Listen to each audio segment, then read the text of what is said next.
നമ്മൾ അടുത്ത ടോപ്പിക് എന്ന് പറയുന്നത് ഗോൾഡ്സ്മിറ്റ് ക്ലാസിഫിക്കേഷൻ ഓഫ് എലമെൻറ്റ്സ്.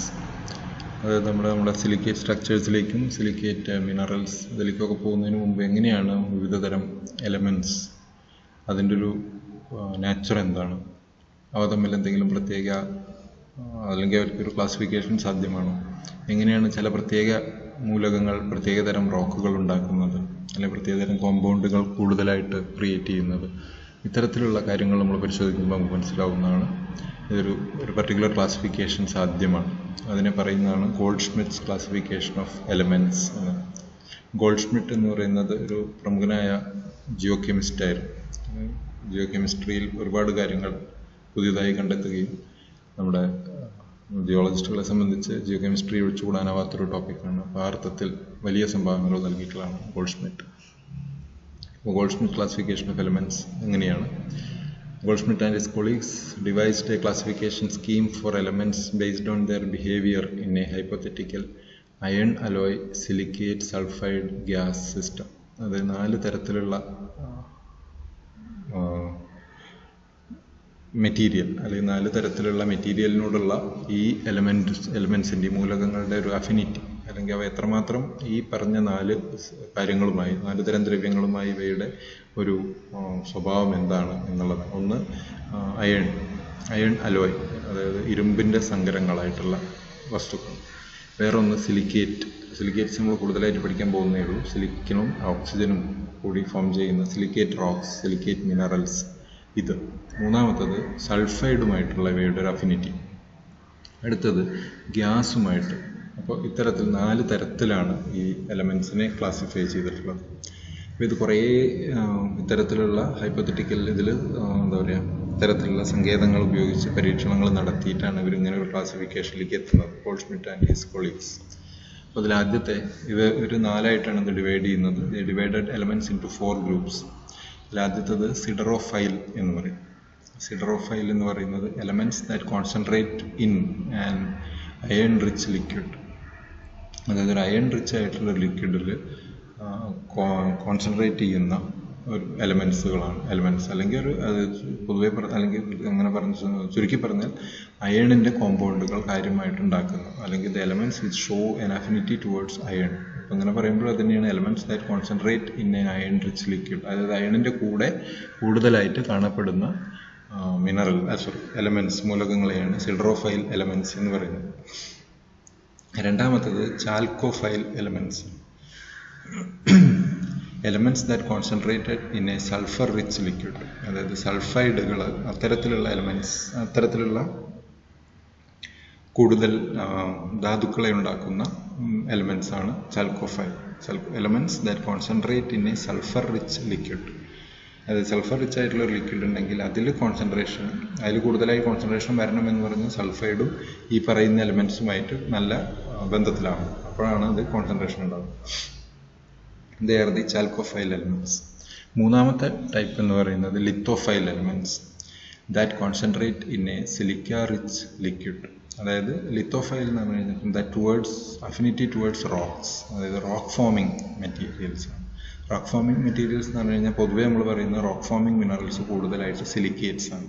അപ്പോൾ സിലിക്ക റിച്ച് ആയിട്ടുള്ള ലിക്വിഡിൽ കൂടുതലായിട്ട് റോക്സിനോട് അഫിനിറ്റി കാണിക്കുന്ന എലമെൻറ്റ്സ് ആണ്, അല്ലെങ്കിൽ റോക്ക് ഫോമിങ് സ്വഭാവം കാണിക്കുന്ന അത്തരത്തിലുള്ള എലമെൻറ്റ്സ് ആണ് ലിത്തോഫൈൽ എലമെൻറ്റ്സ്. നാലാമത്തെ group atmophile elements that form a gas, അല്ലെങ്കിൽ അറ്റ്മോസ്ഫിയറിനോട് അഫിനിറ്റി കാണിക്കുന്ന, അറ്റ്മോസ്ഫിയറിനോട് ഇഷ്ടം കാണിക്കുന്ന, അത് അറ്റ്മോസ്ഫിയറിൽ നിലനിൽക്കാൻ താല്പര്യം കാണിക്കുന്ന തരത്തിലുള്ള എലമെൻറ്റ്സ്. അപ്പോൾ സ്വാഭാവികമായിട്ടും അതൊക്കെ തന്നെ എന്താണ്, അത് ഗ്യാഷ്യസ് മെറ്റീരിയൽ ആയിരിക്കും. അതാണ് 4 തരം എലമെൻറ്റ്സ്: സിഡറോഫൈൽ, ചാൽക്കോഫൈൽ, ലിത്തോഫൈൽ ആൻഡ് അറ്റ്മോഫൈൽ. ഇനി ഇത്തരത്തിൽ എലമെൻറ്റിൻ്റെ അത് കഴിഞ്ഞ് നമ്മളതിൻ്റെ ഒരു അബൻഡൻസ് ഓഫ് എലമെൻറ്റ്സ്. നമുക്കറിയാം എർത്തിൻ്റെ കോറിൽ, മാൻഡിലിൽ, ക്രസ്റ്റിൽ, അറ്റ്മോസ്ഫിയറിലൊക്കെ എലമെൻറ്റ്സ് ഉണ്ട്. ഇനി ഇതിൻ്റെ ഒരു പ്രാതിനിധ്യം എങ്ങനെയാണ്, അല്ലെങ്കിൽ ഇതിൻ്റെ ഒരു സ്വഭാവം എന്താണ് എന്ന് പരിശോധിക്കുമ്പോൾ about a dozen elements account for 99.9% of Earth's composition. അടുത്തൊരു ടേബിൾ വരുന്നുണ്ട്, നമ്മളിൽ കാണും. About a dozen elements account for 99.9%. 12 മൂലകങ്ങളാണ് ഭൂമിയുടെ 99.9% ഘടനയ്ക്കും കാരണമായിട്ടുള്ളത്. നമ്മൾ ആലോചിച്ച് നോക്കുക, നമുക്ക് ഒരുപാട് മൂലകങ്ങൾ ഉണ്ടെങ്കിലും അതിൽ വെറും 12 എണ്ണമാണ് ഏറ്റവും കാര്യമായിട്ട് ഭൂമിയെ ബാധിക്കുന്നത് എന്ന് നമുക്ക് പറയാം. അതിൽ ഏറ്റവും ഇമ്പോർട്ടൻ്റ് ആയിട്ടുള്ള മോസ്റ്റ് അബൻഡൻറ്റ് ഓവറാൾ കോമ്പോസിഷൻ ഉള്ളത് അയേൺ ആണ്. Iron is the most abundant overall. അതിൻ്റെ ഓവറാൾ എന്ന് പ്രത്യേകം പറയാൻ കാരണം അതായത് കോറും മാൻഡിലും ക്രസ്റ്റും കൂടി കൺസിഡർ ചെയ്യുന്ന സമയത്ത് ഏതാണ്ട് 32% of Earth's mass is by means of iron itself. അതായത് അങ്ങനെ നമ്മൾ പറയുമ്പോൾ അതുകൊണ്ടാണ് അത് ഓവറാൾ എന്ന് പ്രത്യേകം പറഞ്ഞത്. അത് പക്ഷേ അയൺ എന്താ വെച്ചാൽ കൂടുതലായിട്ട് കോൺസെൻട്രേറ്റ് ചെയ്തിട്ടുള്ളത് കോറിലാണ്. അത് ക്രസ്റ്റും മാൻഡിലും ആകെ നോക്കിക്കഴിഞ്ഞാൽ 5 തൊട്ട് 6 വെയിറ്റ് പെർസെൻറ്റേജ് വരെയാണ് അയണുള്ളൂ. പക്ഷേ 32% അതിലുണ്ട്. Oxygen and silicon make up more than half the crust and mantle. അപ്പോൾ ഏറ്റവും കൂടുതലായിട്ട് ക്രസ്റ്റിലും മാൻഡിലും ഉള്ളത് ഓക്സിജൻ ആൻഡ് സിലിക്കൺ ആണ്. Make up more than half the crust and mantle. So silicate minerals are common. Silicon ഓക്സിജനുമാണ് ഇതിൻ്റെ ബേസിക് യൂണിറ്റ്. നമ്മളത് സിലിക്കേറ്റ് സ്ട്രക്ചർ പറയുമ്പോൾ കൂടുതൽ വ്യക്തമായിട്ട് മനസ്സിലാവും. So silicate minerals are common. അപ്പോൾ ഇത് രണ്ടും കൂടിയിട്ടാണ് half the crust and mantle, more than half ഉണ്ടാക്കുന്നത്. അതിൻ്റെ കാരണം എന്താ വെച്ചാൽ ക്രസ്റ്റിലായാലും മാൻഡിലായാലും കൂടുതലുള്ള സിലിക്കേറ്റ് മിനറൽസ് ആണ്. അവിടെ സ്വാഭാവികമായിട്ടും SiO4 ടെട്രാഹൈഡ്രൻ എന്ന് പറയുന്ന ബേസിക് യൂണിറ്റുള്ള സിലിക്കേറ്റ്സ് ഉണ്ടാവും. അപ്പോൾ സിലിക്കൺ ഓക്സിജനും സ്വാഭാവികമായിട്ട് ഏറ്റവും കൂടുതലായിരിക്കും.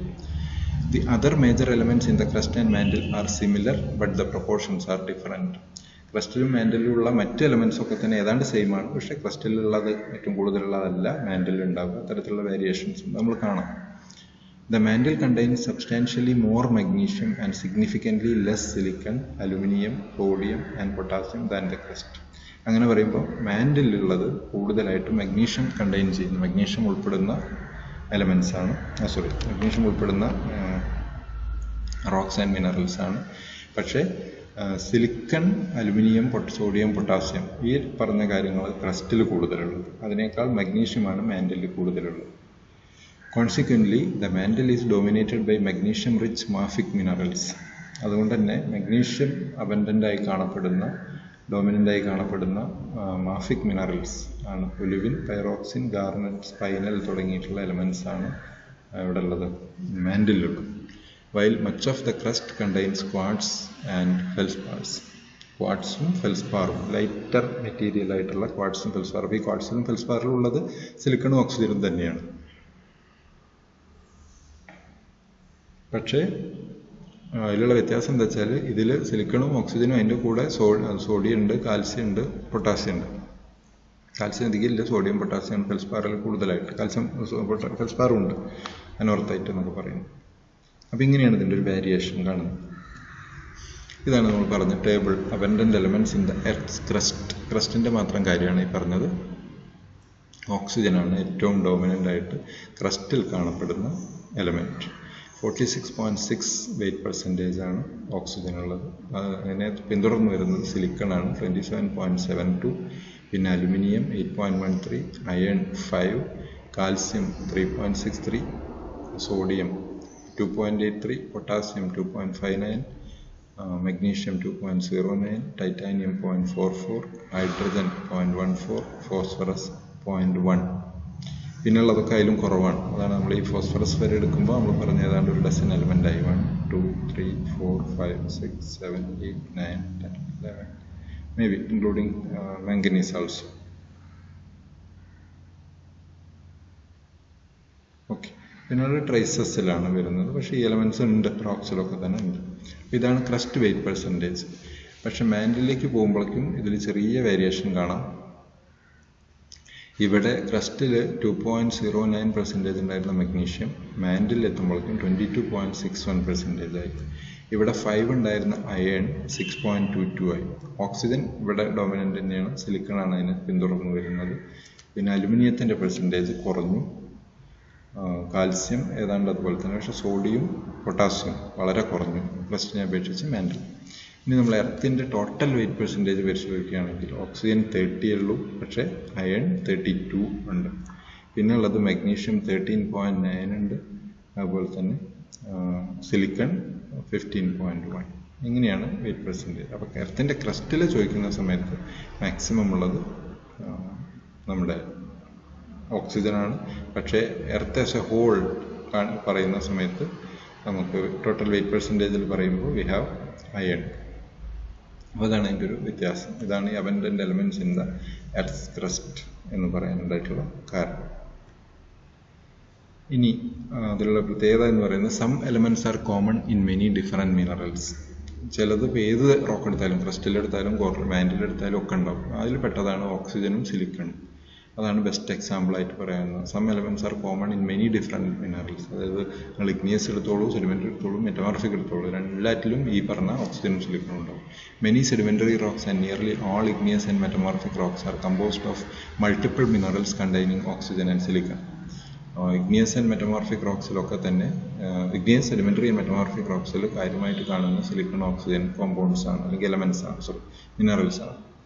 In contrast, because of their properties, some of other elements tend to be found mainly in only a few distinct minerals. അതിന് വിപരീതമായിട്ട് ചില മിനറൽസ് എന്തുണ്ട് വെച്ചാൽ, ചില എലമെന്റ്സ് എന്ത് ചെയ്യുന്നത് വെച്ചാൽ പർട്ടിക്കുലർ ആയിട്ടുള്ള വളരെ ഡിസ്റ്റിങ്റ്റ് ആയ മിനറൽസിൽ മാത്രമേ അവയെ കാണൂ. അതിനൊരു ഉദാഹരണമാണ് ടൈറ്റാനിയം. അത് ചിലപ്പോൾ നമുക്ക് വളരെ കുറഞ്ഞ പെർസെൻറ്റേജിൽ എന്തുണ്ടാവും വെച്ചാൽ ബയോടൈറ്റ് എന്ന് പറയുന്ന മൈക്ക മിനറൽ ആംഫിബോൾ മിനറൽസ് ഗ്രൂപ്പിലുണ്ടാവും. അതർ മിനറൽസിലൊക്കെ വളരെ ചെറിയ മൈനർ കമ്പോണൻ്റ് ഉണ്ടാവും. പക്ഷേ ചില പ്രത്യേക റോക്കിൽ ടൈറ്റാനിയം ഈസ് കോൺസെൻട്രേറ്റഡ്. അതായത് അതിന് ടൈറ്റാനിയം കാണണമെങ്കിൽ ടൈറ്റാനിയം റിച്ച് മിനറൽസ് തന്നെ കാണണം. അതായത് റൂട്ടൈൽ, അയൺ ടൈറ്റാനിയം ഓക്സൈഡാണ്, ടൈറ്റാനൈറ്റ്, ഇൽമനൈറ്റ്, ഇത്തരത്തിലുള്ള റൂട്ടൈൽ എന്ന് പറയുന്നത് TiO2 ടൈറ്റാനിയം ഓക്സൈഡാണ്. ടൈറ്റാനൈറ്റ് ഉണ്ട്, ഇൽമനൈറ്റ് ഉണ്ട്, FeTiO3 എന്ന് പറയുന്നത് FeOTiO2 അയൺ ടൈറ്റാനിയം ഓക്സൈഡ്സ് ഉണ്ട്. അപ്പോൾ അതിലൊക്കെ ടൈറ്റാനിയം കോൺസെൻട്രേറ്റ് ചെയ്ത് കാണും. അല്ലാതെ ടൈറ്റാനിയം എല്ലായിടത്തും അങ്ങനെ സ്പ്രെഡ് ചെയ്ത് കാണുന്നില്ല എന്നർത്ഥം. Rocks rich in titanium always containing one of these latter 3 minerals. അതായത് ടൈറ്റാനിയം കാണപ്പെടുന്നത് എവിടെയെന്ന് വെച്ച് കഴിഞ്ഞാൽ ടൈറ്റാനിയം കിട്ടണമെങ്കിൽ ഒന്നുകിൽ റൂട്ടൈൽ വേണം, അല്ലെങ്കിൽ ടൈറ്റാനൈറ്റ് വേണം, അല്ലെങ്കിൽ ഇൽമനൈറ്റ് വേണം. ഓക്കെ, അതുപോലെ തന്നെയാണ് വേറെ ചില minerals. Apatite. Similarly rocks containing significant amounts of phosphorus usually contain apatite or monocyte. അതായത് അപ്പറ്റൈറ്റ്, ഫോസ്ഫറസ് വേണമെങ്കിൽ നമുക്ക് എന്ത് വേണം, ഒന്നുകിൽ അപ്പറ്റൈറ്റ് കിട്ടണം, അല്ലെങ്കിൽ മോണോസൈറ്റ് കിട്ടണം. അപ്പോൾ അതാണ് ഇത്തരത്തിലാണ് ഈ ഇത്. അതായത് ഈ അല്ലാതെ സിലിക്കൺ ഓക്സിജൻ ഉള്ള പോലെ എല്ലാതും നോക്കിക്കഴിഞ്ഞാൽ നമുക്ക് ടൈറ്റാനിയം കിട്ടില്ല, അതുപോലെ തന്നെ എല്ലാതും നോക്കിയാൽ നമുക്ക് ഫോസ്ഫറസും കിട്ടില്ല. അതായത് ഇത് ഒരുപാടുണ്ട്, നമുക്ക് ഓരോന്നും എടുത്ത് പരിശോധിച്ചാൽ അങ്ങനെ വേരിയേഷൻ ഉണ്ട്. ഏറ്റവും ഇമ്പോർട്ടൻ്റ് ആയിട്ടുള്ള 2-3 മിനറലിൻ്റെ കാര്യം പറഞ്ഞു തന്നിട്ടുണ്ട്. അപ്പോൾ നമ്മളിപ്പോൾ നേരത്തെ പറഞ്ഞ ആദ്യ ഇതിൽ കണ്ട എർത്തിൻ്റെ ഒറിജിൻ, അതിൻ്റെ ഒരു ഇതായാലും, അത് കഴിഞ്ഞ് ഇപ്പോൾ നമ്മൾ ഈ പറഞ്ഞ ഗോൾഡ്സ്മിത്ത് ക്ലാസിഫിക്കേഷനൊക്കെ ആയാലും, ഇതിൽ നമ്മൾ ഉപയോഗിച്ചിട്ടുള്ള റെഫറൻസ് എന്ന് പറയുന്നത് ഡെക്സ്റ്റർ പെർക്കിൻസിൻ്റെ മിനറോളജി ബുക്കാണ്. നമ്മുടെ ലൈബ്രറിയിലുണ്ട് അതിൻ്റെ കോപ്പികൾ. 2014 പിയേഴ്സൺ പബ്ലിക്കേഷനാണ്. അപ്പോൾ thank you for watching this lecture.